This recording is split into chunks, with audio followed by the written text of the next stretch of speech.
Good day, everyone. Welcome back to the Doc of Detox show. I'm Dr. Darrell Wolfe, and today's show is The Great Train Robbery with Brian Gangel. So, let's begin the show, but before we do, let me tell you about Brian. Brian is the health detective in Canada. Since 1995, he has been dedicated to healing the human body by observing the driver behind the disease and disorder in accordance with the teaching of the world leaders in natural health.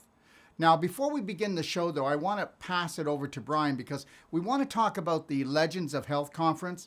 And the Legends of Health Conference was going to be done in person in Toronto with some of the biggest lecturers in health today. But due to the COVID, I'll let Brian take it away and explain what we're doing now. Thank you, Brian. Hey, thank you, Dr. Darrell. It's a great honor to be on your show again. Thank you for having me back.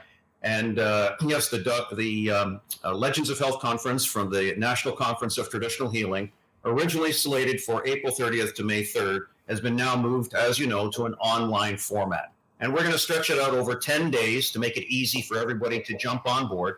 And everyone who got tickets and badges, all those tickets and badges will be honored. And you'll be getting the links every single day for the conference.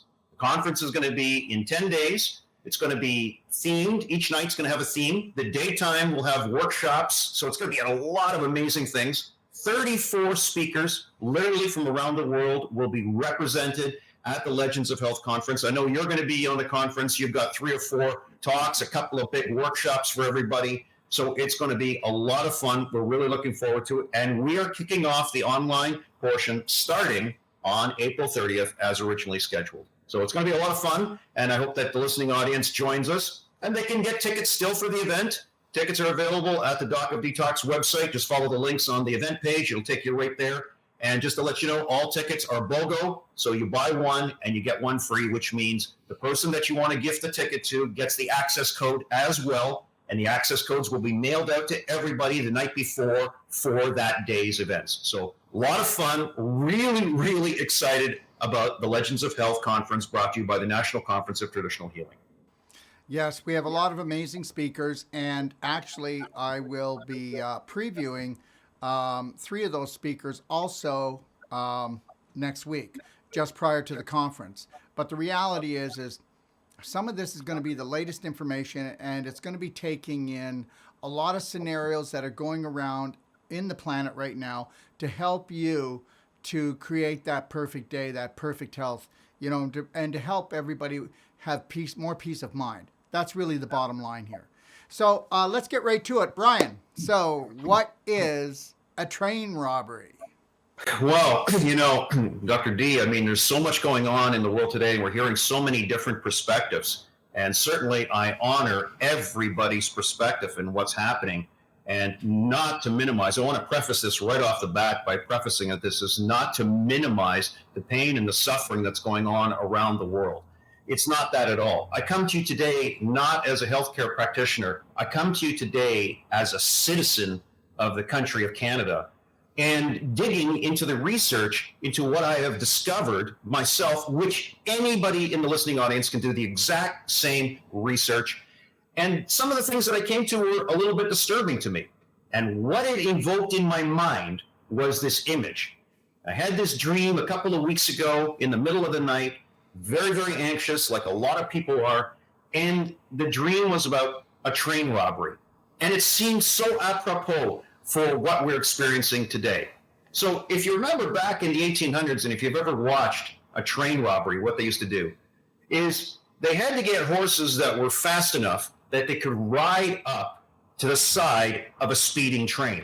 The trains would travel very fast, and they were very loud, they were very noisy, they're very heavy, so they're not easy to just corral and stop a train. You had to have a horse that was fast enough to speed up to the train.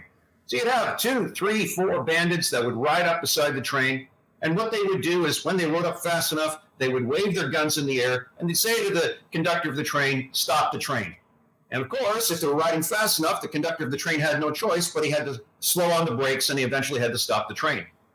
Then what they would do is they would put their masks on and they'd board the train, and politely they would ask the passengers, "Everyone, could you kindly please put your wallets and your purses down, or put them into a bag, or put them into our hat?" They would actually announce to everybody that hello, everybody. We're actually robbing this train. So please put your purses and your wallets down or give them to us. And they would go around and collect them. Very rarely would they shoot anybody. There was very little harm going on. So then the next thing that would happen is while they were busy robbing the train, another bandit, which you didn't see because the diversion was happening on the one side, another bandit on the other side of the train would ride up and he would unpin the caboose. And it was very well known back in those days that the vault where all the jewels were held was in the caboose.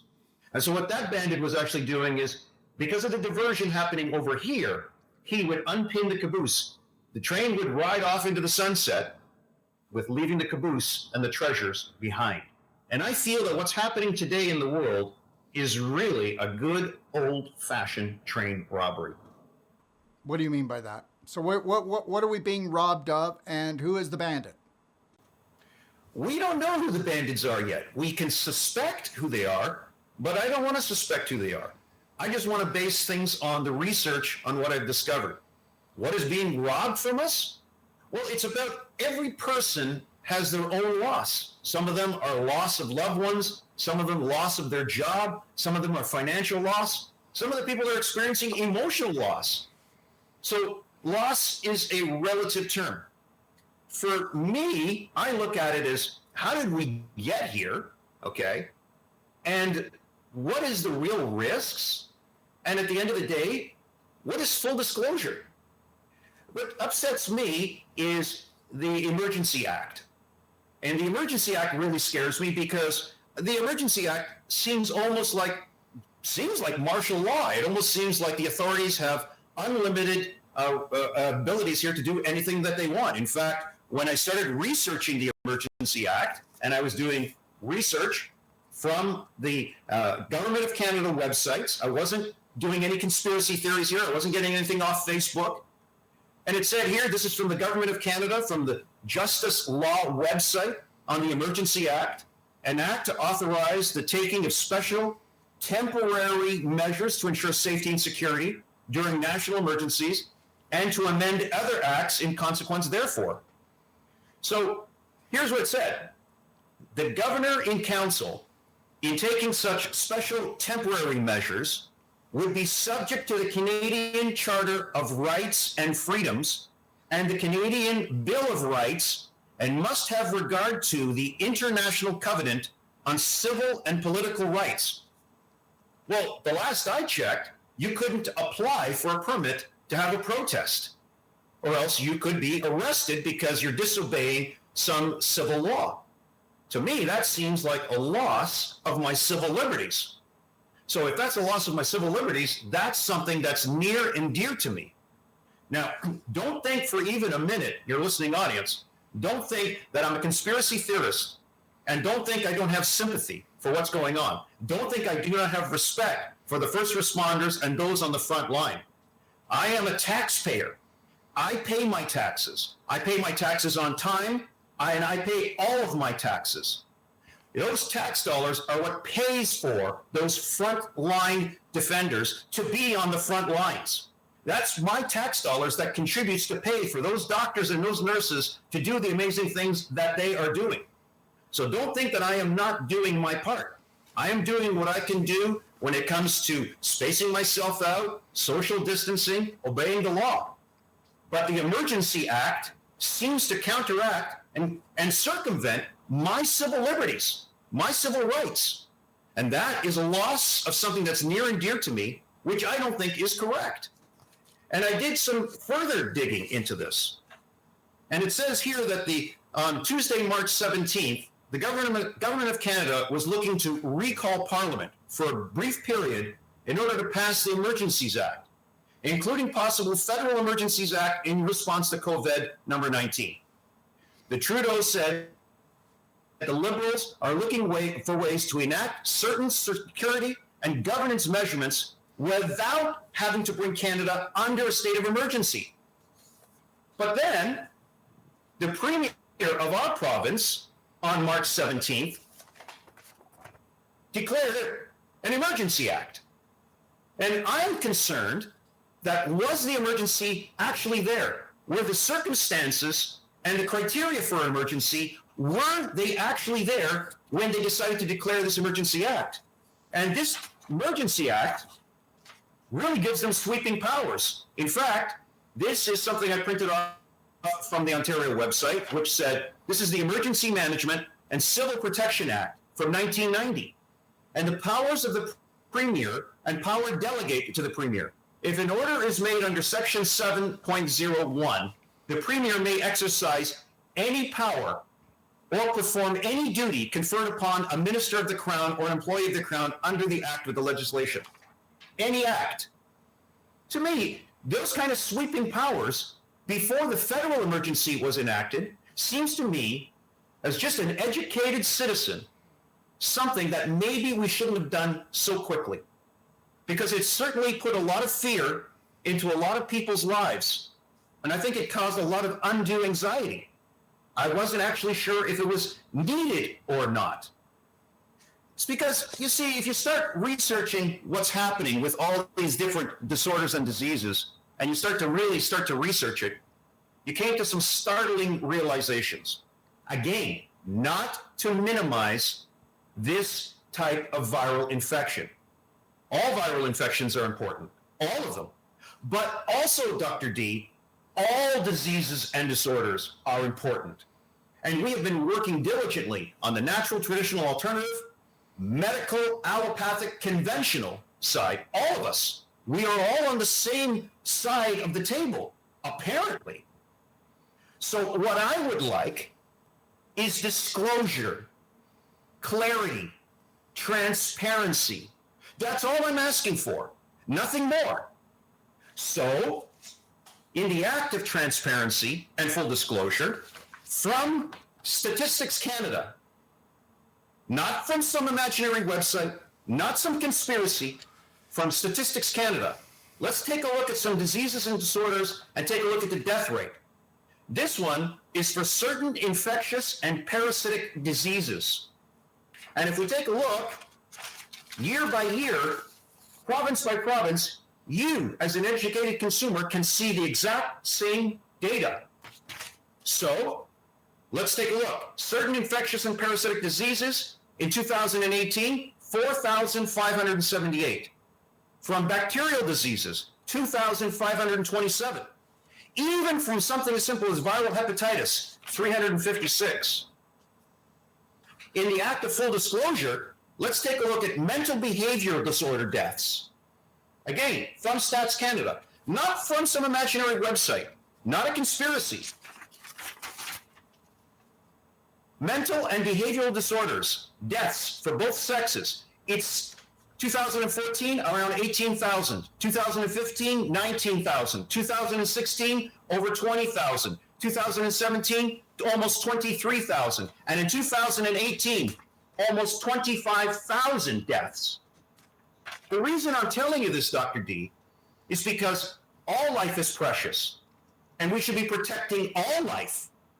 So if this virus is killing a lot of people and putting a lot of seniors in harm, and a lot of those who have pre-existing conditions in harm, those with weakened immune systems in harm, and even those who are perfectly healthy in harm, shouldn't we be concerned about every person who has a disease and disorder?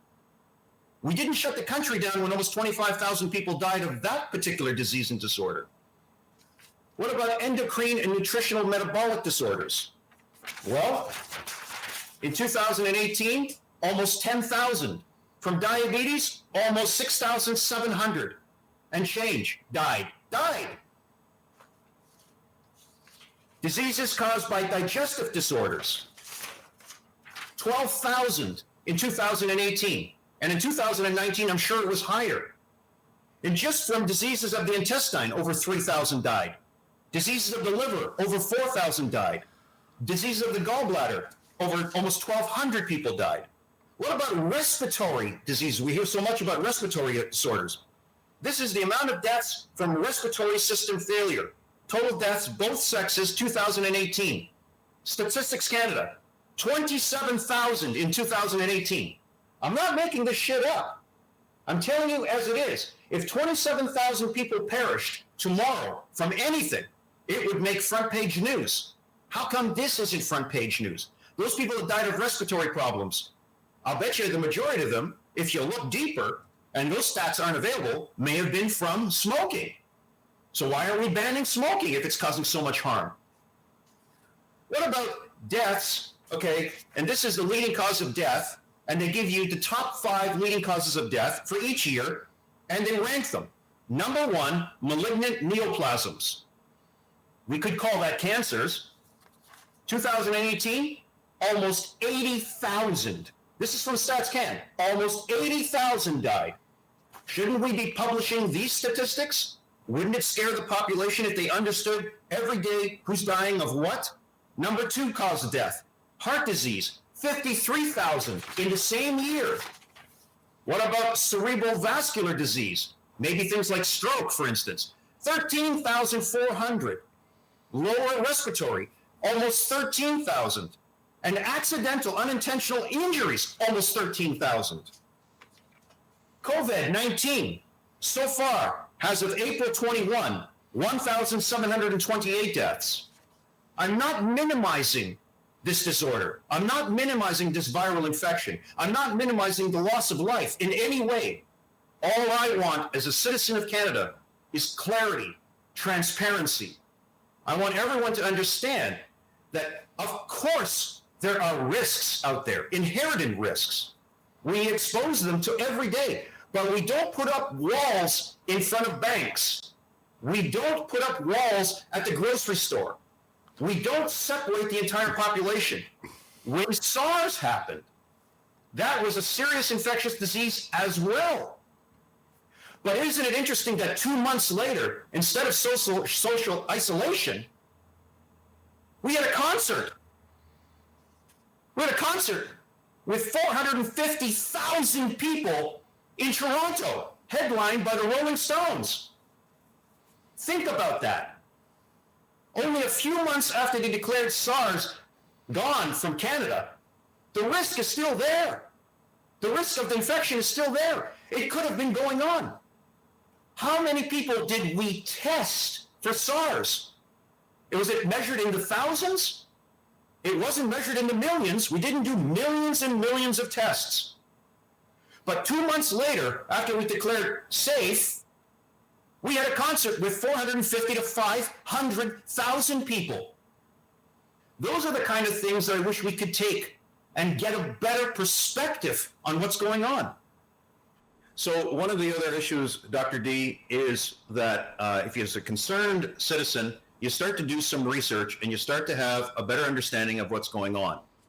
And something that flagged me was I was in a condominium building of a friend of mine. And what I noticed is a guy came in a black van. And what he was doing was he was spraying that chemical all around the area. He was spraying the doorknobs, the handles, the buttons, the furniture in the common area, the floors, doors. And so I approached him and I asked him, I said, tell me, what is it you're doing? And he said, I come in and I'm disinfecting everything as per instructions of the management of the building and the ownership of the building for the COVID-19 situation. And so, of course, I asked him, I said, can you tell me what is it you're spraying? And he goes, it's totally safe, not to worry. If you want to know more, then just simply ask the building management. And so, of course, I called the building management and they did not tell me what was the chemical that they were spraying. They just assured me that it was safe. So I had to ask myself, what is it? What is going on here? And then, of course, if you go to the grocery store says, we open a little bit later because we're disinfecting. I go to the drugstore, I get the same thing. When you go to the bank, you get the same thing. They're disinfecting everywhere we go. So I had to do some research to find out what is it that they're spraying. I figured that whatever they're spraying would have to be approved by the government of Canada. They wouldn't let something be sprayed unless it was regulated in some way. Now, again, I'm not a conspiracy theorist. I'm just a concerned citizen like everybody else who's in the listening audience, and you can find this research out yourself. I went to Health Canada, the Government of Canada pages, and they had a list there which said hard surface disinfectants and hand sanitizers, COVID-19, hard surface disinfectants. These were ingredients which the following hard surface disinfectants meet Health Canada's requirements for emerging viral pathogens. These authorized disinfectants may be used against SARS-CoV-2, the coronavirus that causes COVID-19. There were 330 entries in this document. So I started looking, and it gave you DIN number, drug identification number, product name, the company that manufactures it, the active ingredients, and what form the product comes in. So I started punching it up. I started just with the first page alone, and I found that there was one ingredient almost universally in common. It was called benzalkonium chloride. Okay, it didn't sound that bad. And obviously these disinfectants were sprayed everywhere where there's people going to be exposed to them. Then I figured it has to be safe. Well, all I did then is I took that ingredient, I punched it into drugs.com and then into Wikipedia. And that's when I almost fell off my chair because I became concerned. In fact, the anxiety started welling up inside of me. It said here, some of the side effects that you need to call your doctor about right away when applying this topically, external liquid or external solution. So if they're atomizing it, putting it into a spray, and it's going to be in the air, on the ingredients, on the hard surfaces where it's supposed to be, it could cause signs of allergic reaction, hives, itchiness, swollen, blistered, peeling skin, wheezing, tightness in the chest and the throat, trouble breathing, swallowing, talking, unusual hoarseness, swelling of the mouth, face, lips, signs of symptom infection, swelling, redness, bad skin irritations. Again, side effects don't cover everybody. Not everybody has them, but it could represent a certain percentage of the population. I happen to be pretty sensitive to these things. I had bad allergies when I was a kid growing up, so I'm pretty sensitive to chemicals, so I don't use any harsh chemicals in my environment. But if I have to go to the grocery store, I have to go to the bank, I have to go to the drugstore or the post office, I may become exposed to this stuff. Well, then you went to the pharmacology of those ingredients, and it gives you all the DIN numbers on it, and it's, generally speaking, it's considered GRAS, generally accepted as safe.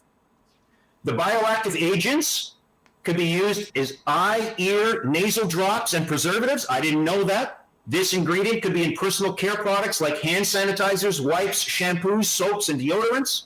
It's even used, believe it or not, in spermicidal creams, over-the-counter applications for herpes and cold sores. This ingredient also is spray disinfectant on hard surfaces for sanitation, which is what they're currently using it for. It's used for cleaning floors. It's even an algicide for clearing of algae in things like swimming pools. But then I went to toxicology for this ingredient. And it said there were studies here following acute toxicity data. I'm not making this stuff up. This is from, the government of Canada. Very well documented, very easy for any of your listeners to find. And it said it's a human skin and severe eye irritant, a suspected respiratory toxin, immunotoxin, gastrointestinal toxin, neurotoxin, and it had rat studies here. There were no human studies, apparently. Maybe there are, but I couldn't find them. Okay, I'm a good researcher, but stands to reason that I may have missed something. I'm always open to saying that I'm wrong about something. But this is, again, just from their websites, from Wikipedia, on that chemical that is found in a lot of those basic disinfectants, which Health Canada has approved. And it says the formulations are safe in diluted solutions. Concentrated solutions are toxic to humans, causing corrosion, irritation to the skin and the mucosal, and death if taken internally in significant volumes. And another concern to me was about my pets. And I'm concerned about my dog. And it said here, there was a listing here saying that benzalkonium, I'm hoping I'm pronouncing it right, chloride, poisoning of domestic pets has been recognized as a result of direct contact with surfaces cleaned with disinfectants using this chemical as an active agent. What I'm concerned about always is cumulative exposure to chemicals, not one-time exposure, cumulative exposure to chemicals. And that's what we're getting right now. Because every day, if you're going out, even if you're out once a week, and I try to stay home as much as I can. I'm a law-abiding citizen. I'm doing what they're telling me to do. I'm staying home as much as possible, but I still have to go out. I have to go out to the drugstore. I may have to go to the grocery store. I may have to go to the bank, even though I'm doing online banking. So I could be cumulatively exposed to these chemicals. So that was the concern to me, is that they're doing it on the ATM machines, in the banks. They're doing it in the grocery stores. They're doing it, okay, in commercial buildings. And you saw it in China when they were spraying the streets. They were spraying everywhere. It's well documented. So these are some of the concerns. To me, it's about full disclosure. It's about clarity. It's about being upfront and having a better understanding of what's going on. Again, not to minimize anything of what's happening in the world or to minimize anybody's suffering or anybody's tragedy. But at the end of the day, you really got to have a perspective here. So I feel some of the things that are being robbed from me are my civil liberties, my freedom of rights, my freedom of choice.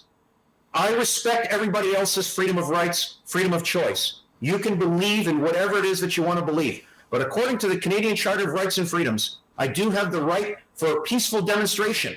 I have the right for expression. I have the right for freedom of religion. So all of these things are my granted rights. And I feel that under these emergency acts, that my rights have been trampled on and they've been taken away from me unduly. And so all I want is to understand things better. And I want the listening audience to understand things better. And I want them to have perspective for what's going on in the world today. Absolutely, Brian. And you know what? We really got to look at this. And this is not done by accident. It's, the people that okayed it are the same people that have written up the side effects of these chemicals. So understand something. They're not our friends, and I'm not attacking anyone in particular, but I'm just saying that, you know what? There is always a natural way to disinfect, and it's better than any type of chemical way. We don't have to use chemicals. And then we definitely don't have to use chemicals that are going to be accumulative and actually hurt the people of our country. So, where are the politicians here? Where are the people that are supposed to be protecting us that we pay our taxes for? Well, not just people that we pay our taxes and they're supposed to be protecting us. They're supposed to be protecting all Canadians. And no matter what the Canadians' view is. So we're going to have issues with, and everybody's having these issues with deciding, what are we doing? Are we going to vaccinate the whole population? Are we going to continue to disinfect the whole population? Are we going to continue social distancing for how long? We didn't shut down the economies of the world when these other tragedies happened. When 9/11 happened, when Y2K happened, when MERS happened, when SARS happened, when bird flu happened, when West Nile happened, and all of these tragedies, we didn't shut the economies of the world down. We didn't social distance ourselves, and we didn't take away our fundamental rights, and we didn't invoke emergency acts that went on for weeks and weeks and weeks with no sight and no end date in sight. We didn't do that. So in the grand scheme of things, why are we doing it now?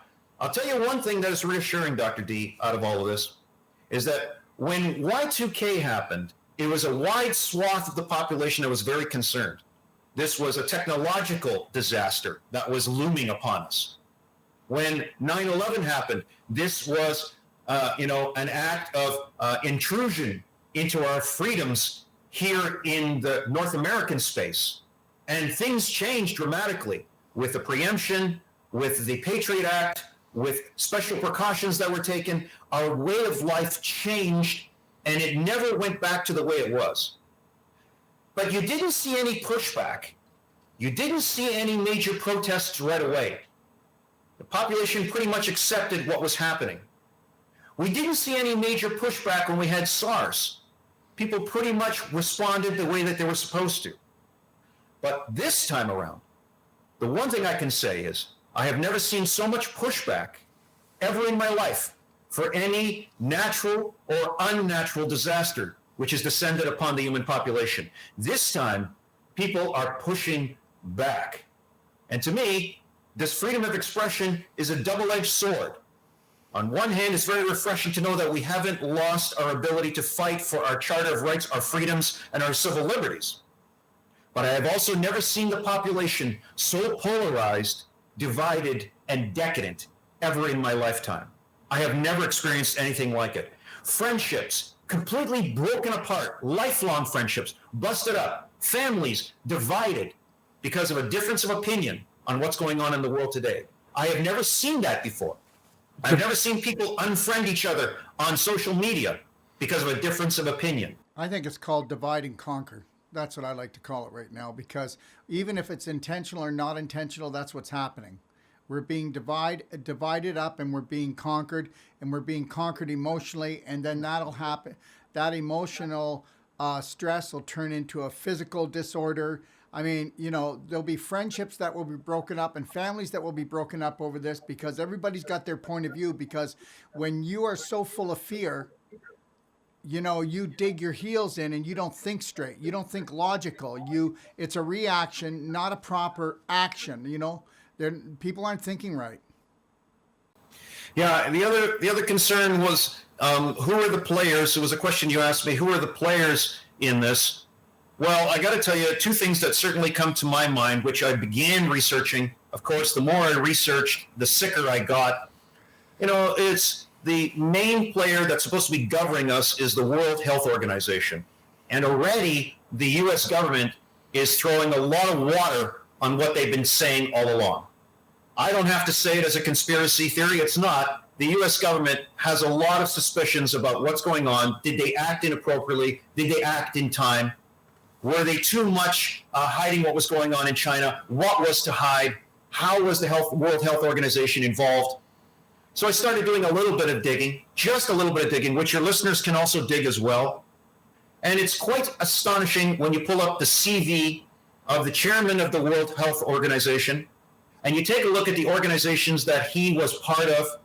So, for instance, one of the organizations that he was part of was an organization that was looking at malaria. And so he was deeply involved. He was the chair of this organization that was looking at reversing and pushing back on malaria around the world. And you can go to that website and take a look and see who the chair are and who the board of directors are of that organization, which the chair of the World Health Organization was part of in 2003, 2004. You can take a look and see. And you can see what national countries they're actually from.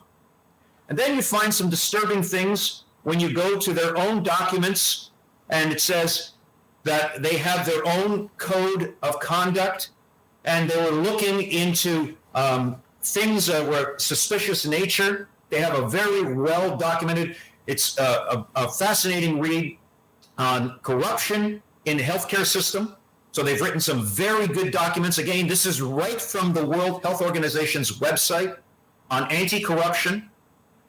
And then you start to look at contributions that China's made in building head offices for organizations that are the front for industry and tourism and business in those countries.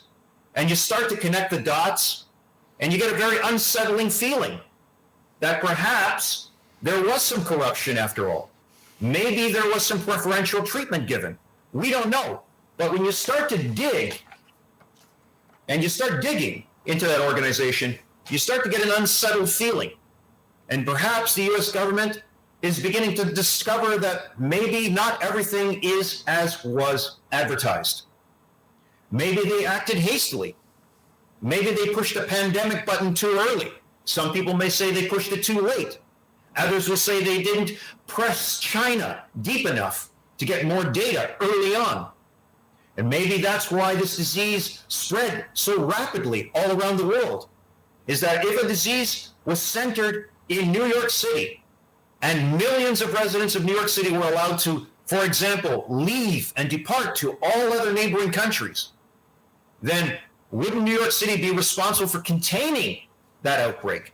And it doesn't matter what city it was in the world. It could be Washington, D.C., Toronto, Vancouver, Buenos Aires. It could have been any major city, London. And if that outbreak had occurred in that city, it would have been the responsibilities of the mayor and the premiers and the governance and the government of the country involved to take proactive measures to contain it, to not contaminate the rest of the world. And perhaps that's what's happened here. And so on a global scale, we are now seeing the lack of containment. And so is social distancing at this point in time, is that going to reverse what's been done? Or is a greater understanding of how our immune system works the answer to the problem? That are the questions that need to be answered.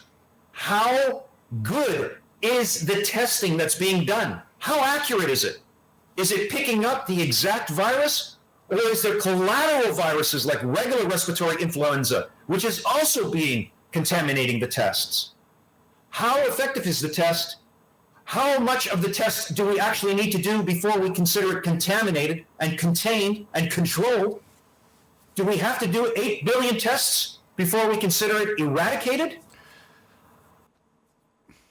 Well, I think it's all about being logic, common sense. That's all people really need to look for.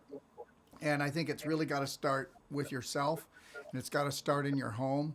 You know, we have to have common sense here, and I don't even know if there is any common sense, Brian. There's so many stories going on out there. Even the chairman of the World Health Organization said that, you know what, now that the coronavirus is being more contained in your homes, we're going to have to break down your homes, and we may have to take some of your family away. I mean, who is this, and what is this?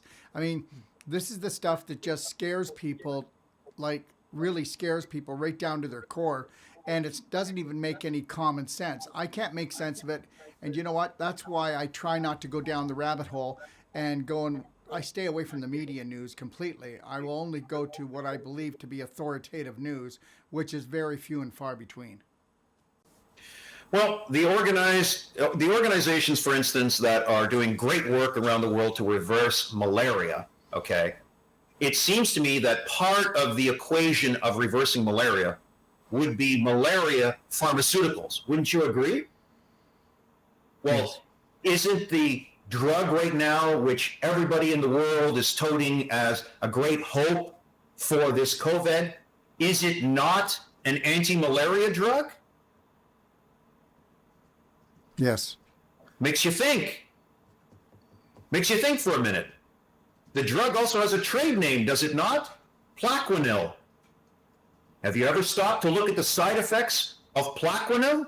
Have you ever stopped to read the pages from the drug companies that manufacture it and go and look at the stories of the people who have taken Plaquenil? Are we so sure that this high hope drug that everybody's talking about is so safe? Not really. The doctors are already condemning it. I just watched a video that was sent to me by Magda Havas, and so many doctors are saying that, you know, it's not what we think it is. I would agree if you do your research, and it's not hard research to do, to go to the drug company that manufactures this drug that everybody's talking about. I'm not going to mention the name, but if you look at the trade name of it, which is Plaquenil, if my understanding and my basic research as a citizen of this country is correct, and I read the side effects of it, and it's an anti-malaria drug, and the head of the World Health Organization used to be on the board of directors, which was working to help reverse malaria and to really save millions of lives around the world with malaria research, information, education, and of course drugs, my head starts to spin here. And if you start to read the side effects of this, you get a little bit crazy. But if you start to research it, information is power. And that's what I want for your listeners. I want them to be empowered. But you can only be empowered if you do your homework. Don't listen to me. Don't listen to Dr. Darrell. Do your homework and research this stuff yourself and come to your own conclusions. And while you're at it, go online and read an article that I found, which was the overlooked role of hydrochloric acid therapy, written in 1930 by Walter B. Guy.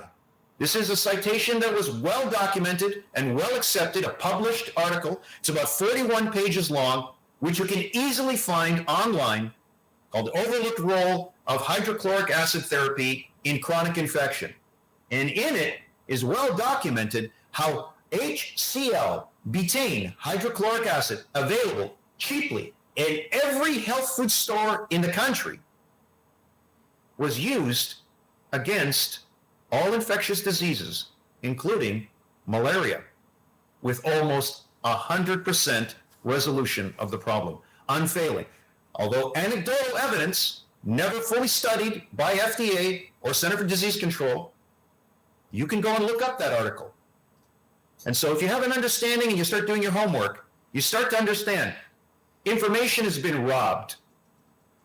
Your trust in government and trust in your fellow man has been robbed. Our finances have been robbed. Our civil liberties seem to have been robbed. Our rights seem to have been trampled on and robbed. My opinion seems to have been robbed. And to me, this reminds me very much of a train robbery from the 1800s, where everybody was busy with a big noise over here. Something else was going on over there. And that's why I call this story the Great Train Robbery. When you dig into the research, you begin to have an understanding. And yes, Dr. D, I'm hearing it.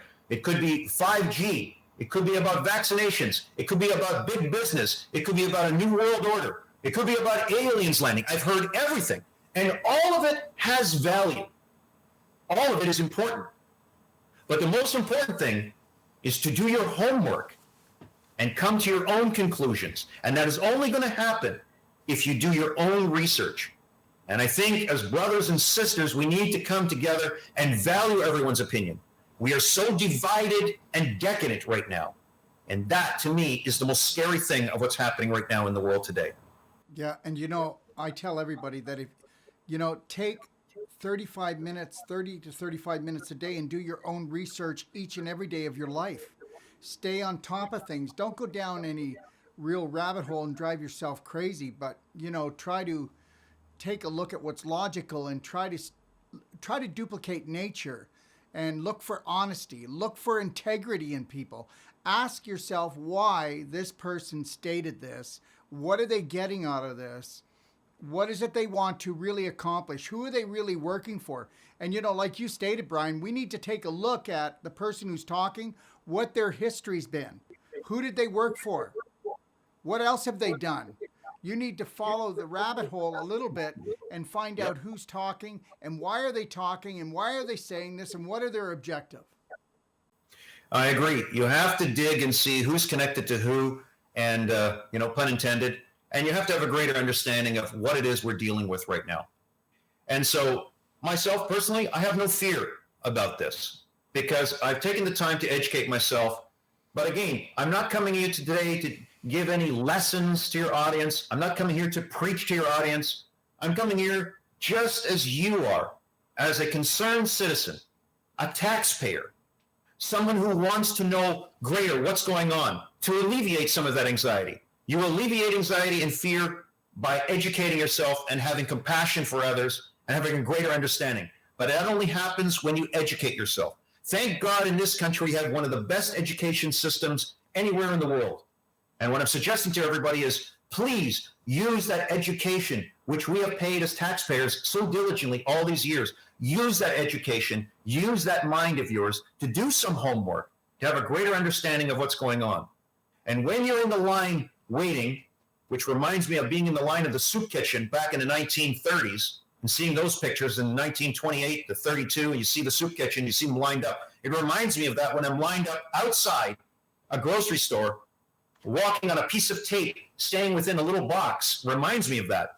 Please have compassion for the person in front of you and compassion for the person behind you, because they might be just as scared and anxious as you are. Absolutely. You're so absolutely right. And that's what it's all about, is finding your passion and having compassion for how other people are thinking, because depending on their beliefs, that's how they're going to process things.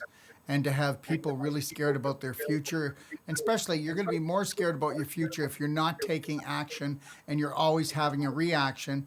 But most people have never been trained to do that, Brian, and that's the truth. Most people have not been taught to watch their thoughts.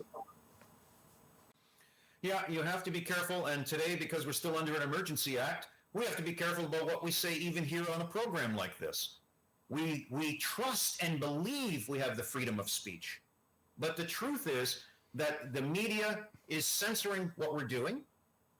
People like Google, people like YouTube, people like Facebook, they are walking the fine line of where they allow the freedom of speech to become censored, we have to be understanding that some of the laws maybe are civil liberties and a freedom of rights and a freedom of speech. But under an emergency act, apparently, I don't have those rights.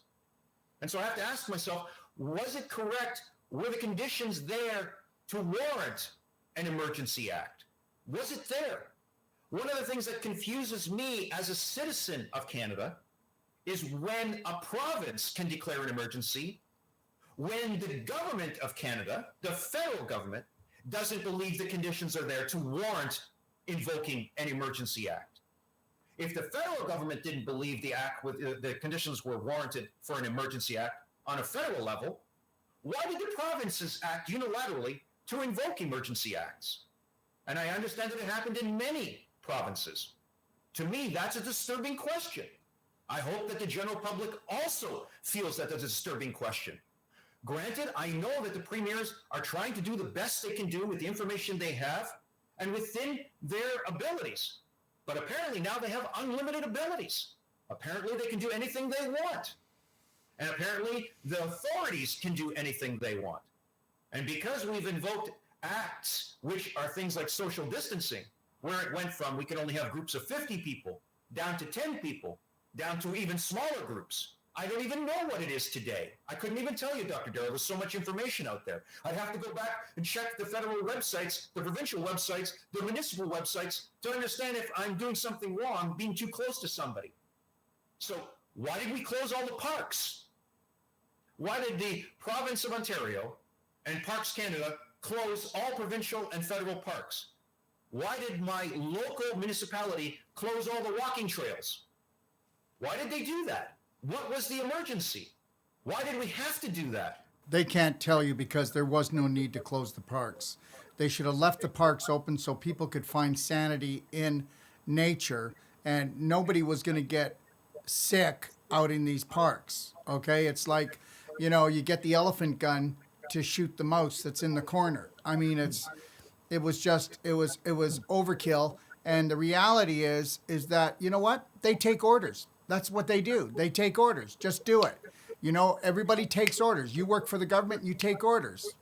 I really hope that it doesn't come to where we have insane people giving the orders, or else it's going to get worse. And that's it. And I'm not trying to scare anybody, but the reality is people who work for the government, sometimes you can get orders. Like, look at other countries where they've given orders and it didn't turn out very well. And of course, people who just take orders don't think sometimes. They're like robots. And at the end of the day, there's a lot of regret. Well, here's what concerns me. I have lots of hiking trails near me. The COVID emergency was ongoing for well over a month before they closed the trails. Okay, now they closed the trails. Now, a week and a half later, they opened the trails. Now they say that you can have the trails back provided you social distance, dogs are on a leash, all of these rules and regulations. So if you reversed it, then I assume that somebody in the chain of command made a mistake. What other mistakes are they making? And when are we going to see the retraction and the apology?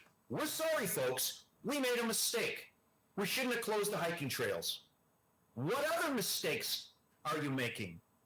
These are the things that concern me, exactly what you're just saying right now, Dr. D. Yeah, and are we going to later go, we shouldn't have shut the whole economy down for such a long period, or we should have done, what about this? We should have done everything in our power to help people to keep operating as much as we possibly can. And you know what? It's just, all I'm talking about is consideration here. I'm not talking about doing anything that doesn't have common sense behind it, but consideration for all these family restaurants that have closed, all these family businesses. You know what? That money that the government's giving is not going to help out a lot of these people. There's a lot of people that are going to declare bankruptcy. A lot of them are going to lose their homes. A lot of them are going to feel desolate, and they probably do already. And the reality is what about the people? That's all. What about the people? What about them? I am concerned that no studies, no consultations were done before they decided to shut down the economies. None. So I have two-edged sword on this. Number one is you look at the companies that were hanging on the fringe, looking for an economic recovery, things like AMC Theaters, for instance, now in receivership. They went over the edge. I'm looking at companies like Walt Disney, and I've been following it diligently, and how much they are in peril right now. And they're trying to figure out how they're going to reopen, if they can reopen. These are the things that concern me, is how much damage did we do to people's lives? And when the economy does come back, when we are back to business as normal, whatever normal is going to look like, these businesses are gone. Those jobs are gone. When we see in the news and we read about unemployment going up even 0.5%, we freak out. Now you're talking about unemployment 10, 20, 30%. What is going to be the long-term devastation to people's mental health, physical health, when they can't feed themselves? What are we going to do when they're understanding when this thing comes back, the damage that was done? Was the damage done greater than that was done by the virus itself? These are the questions that we need to ask ourselves. So I'm very, very ashamed of our government for destroying so many people's lives without prior consultation from the general public and without further investigation. No models were done, not that I know of, on what happens when you shut an economy down like this. And what about Here's something else that upsets me, Dr. D, if I may for a moment. Yeah. When they declared what are essential services, okay? Essential services were the frontline workers, which I applaud. I have many friends which are nurses and doctors who are on the front line, and I applaud them. And I see things like demonstrations of paramedics and demonstrations by the fire department and the police in front of the hospitals, applauding them as well. But I don't see any heroic applauses for the other people who are on the front line. I don't see those kind of outbursts of appreciation for the garbage people collecting garbage. I don't see it for the people working in the hydro lines. I don't see it for the people at the post office. I don't see that. How come? They're also at risk. I don't see benefit concerts for them. And while we're on that subject, what is an essential service? Since when is alcohol essential? Since when is marijuana essential? Since when is buying cigarettes at the local corner store essential? Since when is vaping? What about all these vaping places that are still open? So to me, if those are considered essential, then isn't there brothers and sisters in the health industry, those in the natural, traditional, alternative world? Aren't we also the front line? Don't we contribute to solving some of this problem? Don't we have a say to say that we are also essential? Medical, allopathic, conventional medicine, hear us. We are your brothers and sisters. We are not your enemy. We are your friends. We also want to help society at large. We also want to help the world. We need to also be deemed essential. Don't you think? Well, I do think so, but you know what? It's not going to work out like that, because that's not the way it is, Brian, because it's not the people that you think are making the actual decisions. So everybody thinks the decisions come from the government. Yeah, there's some of them, but where is it really coming from? You know where it's coming from. We discussed it already earlier in the show. It's way up. It's way high up. And then do we really know what's going on? A lot of people believe that it was just to destroy the economy, or everybody's got their own thing. But the reality is, whether it was to destroy the economy or not, it's doing something to it. Done. It's done. The damage is done. We're going to look back after all this and say, we took the right measures at the right time, and we prevented something that could have killed millions and millions of people. But like I said at the beginning of the program, millions of people are dying all around the world of causes all the time that are also preventable. but we're not doing anything like shutting the economies of the world down over them, are we? This wasn't about us, Brian. This was not about the people. This was not about the people at the end of the day. There's been conditions. No, I won't say like this because I don't understand it, but there's been conditions that were like this, that we didn't take the measures that we did, that would undermine a brand new couple coming together and starting a family, that would undermine so many elderly wondering where they're going to get their food from. And we really don't know what the shakeout is going to be from this thing until probably when this is over, when it's over, we won't know until months, maybe a year or two after, what the real shakeout is. You know as well as I do that, you can go into an economic turn down, and it's not like people, it happens right away. People try to hang in. They try to keep going. They try to keep going until there's nothing left. Well, that's the thing, is that are we going to look back 2 years from now, 3 years from now, 4 years from now? Are we going to look back at this and go, we went too far? But the one thing I'll say is this. Don't forget this, people listening to this program. Don't forget this. Governments exist because of the people, for the people. Don't forget that. Don't forget you have civil liberties and civil rights. And as human beings, have compassion for the opinion. If somebody believes that social distancing is the right thing to do, there's nothing wrong with having compassion for that outlook or that viewpoint or that opinion.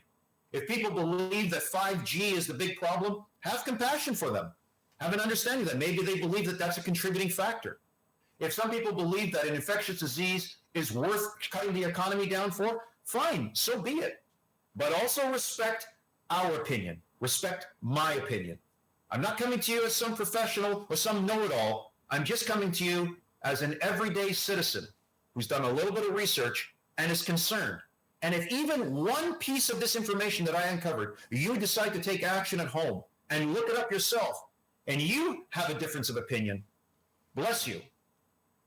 And the reason I'm telling you this, and the reason that I called it the Green Train Robbery, is because, like I said, I believe things are being stolen from us and being taken from us, undue, unjustified.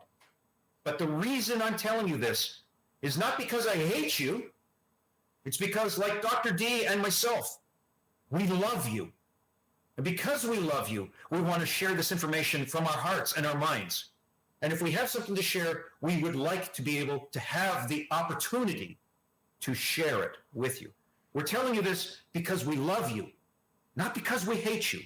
Don't forget that. Thank you, Brian. It's really important. And but what we want you to do is we want you to love yourself too, and take a look at the decisions that you're making. Take a look at the way that you're actually moving about throughout your day. How are you treating your family? How are you treating yourself? How are you looking at things? Are you staying in the present moment? Because that's the only place of power. Now, we can't do what we can't do. Things are the way they are right now, but what can you do to improve your life, to improve your children's life, your mother and father? What can you do to improve your life today? And how can you look after your health? Think about your health on an emotional, physical, and nutritional level, and really try to go with that. Like, make sure you get your exercise, make sure that you hydrate well, make sure that you're connected to your breath, make sure that you meditate or you pray or you do whatever you can to stay centered, and then try to stay logical about all the information that's coming out there. And sometimes it's better to just stay away from it. What do you think, Brian? I think that that's very sage advice. And, I think if the general public listened to that sage advice, I think we'd probably be in a very different place right now than we are. And it's very, very sad. I'm concerned also of emptying the economies and paying back all the people to survive. And I'm concerned about all of these bailout packages. I'm concerned about emptying the national treasury for a recovery effort. And I'm concerned what happens later when we have to replenish the national treasury, when we have to pay back these loans. Because remember, this country is in debt. And because we're in debt, we have to borrow more to give everybody some money to survive. But we're going to have to pay that debt back. And that debt is going to be costly to pay back. Don't think that we're going to have this honeymoon phase forever where we're going to have 0% interest rates. You know as well as I know, interest rates are going to be going up because we're going to have to pay back from what we've borrowed today. That is also a big concern of mine. And we're going to look back at this later on, years from now. We may be questioning the actions that we're taking. The biggest thing is these actions were taken without consultation of the citizens of this country. That is what's most concerning. Absolutely. And this is another story in another time, everyone. But at one time, the Bank of Canada actually printed their own money, but we gave away that right. So every time that something happens like this, every time that there's a big explosion that goes on, it's called the train robbery. So we gave away our right to make money. And if you want to look into that, you can, but that's why we're in such debt. We're in debt because we're in debt to the debtors.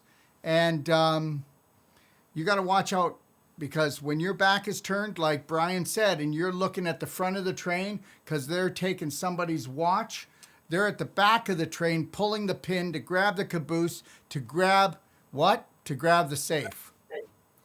That's right. In the old days, Darrell, they were dignified. They were polite. Like I said, they would rob the train, they would get on board, and then they would politely announce, "We're here to rob the train. Could you please kindly empty your purses and wallets and put them in the aisle?" They would do it politely. Well, that's not what's happening today. It just seems that we're being robbed in a very aggressive manner and very quickly, without any oversight, with very little prudence, with very little, hey, let's question that first before we do that. It could have long-term consequences. Again, not to minimize even one loss of life. I'm the kind of person, Darrell, I'm sure like you are. If I saw a spider on the wall, I'll grab a cup, I'll capture him, I'll take him back outside. I wouldn't even kill an insect. Every bit of life is precious. So any loss of life due to something like this, whether it be a virus, a bacteria, a parasite, a natural disaster, is an enormous loss. Hundreds of thousands of people lost their lives when the tsunami hit. And I had a little jar in front of my office, and I was collecting money for those who were traumatized, who lost complete families, who didn't know where the next meal was going to come from. Through organizations like the Red Cross and, Doctors Without Borders, I had a little jar on my office, and every patient, client, or customer came, I asked them to put a little bit of money in so I could donate it to help those from the relief from the tsunami in Indonesia. Hundreds of thousands of people died in that instant. But I don't recall closing the country's economies over it, in a fear that a tsunami would hit our country. Well, apparently, this is a tsunami that has devastated every country. Well, I was so sure. They say right now, Brian, that 95% of the population would rather die than think. So I want everybody to think about that today, because we better start thinking, we better start thinking clearly, and we better start thinking how we can come together. And remember something, your government was always supposed to work for you. You weren't supposed to work for your government, and it certainly doesn't feel that way. And I'm not telling you to get angry. I'm telling you to just think logically. And Right. we need to understand something. Everybody has a voice out there.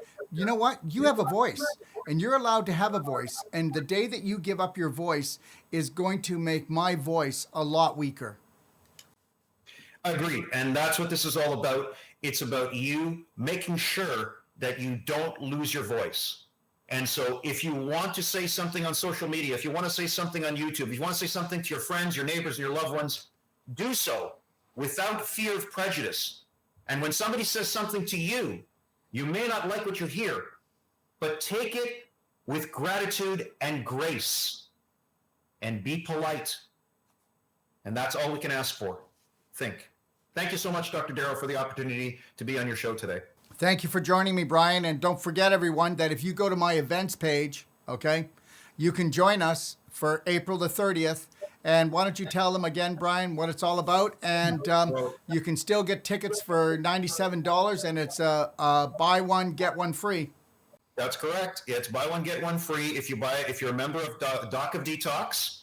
It's only $97.50 if you're a member of Doc of Detox, and you can go to his website there and you can get that ticket. And this is for now online. So this is a National Conference of Traditional Healing featuring the legends of health. The health warriors from around the world will be joining us. We have over 34 speakers spread out over 10 days. The full agenda of all of the speakers is at the Eventbrite page, and you can find the entire schedule of everybody who's on the schedule. And Dr. Darrell is going to be delivering a number of talks and workshops. We have all of the big hitters, the Clements, Brian and Anna Maria Clement, the legendary Ralph Moss, and of course, we're going to have Dame Mabel Katz is going to be on the schedule. Everybody from the Board of Integrated Medicine, everyone from the World Organization of Natural Medicine. Oh my goodness, this is a blockbuster event over 10 days spread out, so everyone can join us. It's online, and you're going to absolutely love it. This is the Legends of Health Conference from the National Conference of Traditional Healing, kicking off on Thursday, April 30th, 2020. Thank you, Brian. Thanks for joining me, my friend, and have a beautiful day, and thanks for doing all that research and sharing it with us. Stress-free, healthy day, Dr. Darrell. Goodbye, everybody. Blessings for now. Thank you, Brian. And just before I wrap up here, everybody, I just want to let you know that my Whole Life Coach certification for the first time is going to be up online. The first time we're doing it is in July, and we'll be launching that on the International Training Institute of Health, okay, on May the 2nd. So if you want to check it out, it is limited, but we will have the Whole Life Coach certification up online for the first time, so you can do it online, okay? And it's an 8-day course, so check that out. And the other thing is that we only have 2 more days of our spring into summer sale, so you might want to check that out. And as Brian was saying, you might want to check out our hydrochloric acid Doc of Detox to really bring up the digestive juices in that stomach of yours, because it is your first guard dog when it comes to viruses or bacteria or anything like that. We also have our humic and fulvic on sale. We have all our products on sale, actually, so check it out. And also, I will have a Q&A on Monday, so if you've got any health questions, please feel free to send those questions in on Facebook, and I promise to answer those live on Monday for you. Don't forget, everyone, that also, if you go to YouTube, all right, we timestamp every show, so you can find out what topic we talked about right there, what question was asked, and we do that on YouTube. And if you want to watch... if you want to listen to our show, just the audio version, then please go to Spotify or go to iTunes. And just remember something, everybody. Stay connected to your breath, okay? If you haven't gotten a Braveheart Love Band yet, it's 3, 2, 1, you got this. Stay in the present moment. Go read about that in my 12 Braveheart Loving Steps. And these are all Braveheart Loving Steps so that you learn how to master your emotions. You can also go to Quick Start at docofdetox.com and get my 7 empowering steps, and I'll give you my master classes as well for free, because there's no time to play games here. It's called Let's Educate and Change the World, one person at a time. God bless. Thanks for joining us. 3, 2, 1. I know you got this. If you're looking for life-saving and life-changing information, well, you've come to the right place. Don't forget to click and subscribe. Stay connected.